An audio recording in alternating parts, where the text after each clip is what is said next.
Imaginez, je viens à Angoulême et à la place du drapeau français, je vois un grand drapeau rouge avec la croix gammée. 15 ans, l'âge de l'insouciance, pour André Gros, c'est celui de son entrée dans la résistance. Quand sa famille héberge des réfugiés, fuyant la zone occupée par les Allemands, et récupère des armes et des vivres parachutés, la jeune Charentaise transmet le courrier et les faux papiers cachés dans son vélo. Vous savez, j'avais 2 sacoches.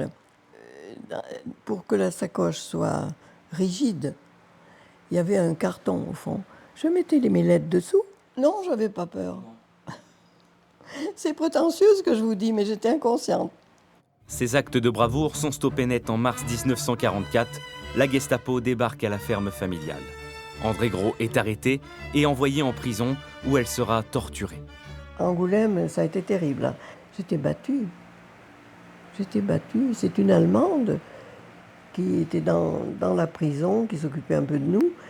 Et j'avais toujours peur qu'elle me fasse parler en me droguant. La résistante est ensuite déportée dans plusieurs camps de concentration. Odeur macabre, prisonniers squelettiques, une vie en enfer. J'avais vécu plusieurs camps en hiver, pieds nus dans des sabots de bois bien trop grands et pas la même pointure en plus. On avait des appels sans arrêt, la nuit, le jour, et les gens mouraient, étaient battus, au hasard. On en prenait, on ne les revoyait plus. Où sont-elles parties? On n'en sait rien. Et ce four qui fumait.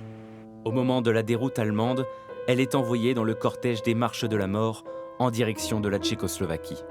André Gros parvient à s'enfuir, et ce, à 2 reprises.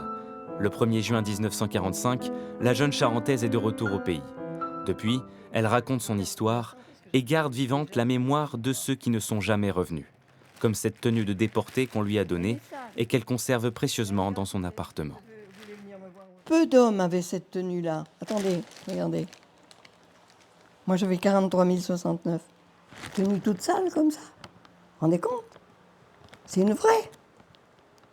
C'est une vraie, c'est pas une tenue qui a été lavée, repassée et qu'on montre.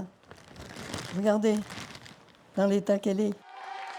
Aujourd'hui centenaire, des milliers d'écoliers, de collégiens et de lycéens ont entendu l'histoire d'André Gros. Un témoignage pour lutter contre l'oubli, celle des petites histoires qui font la grande histoire.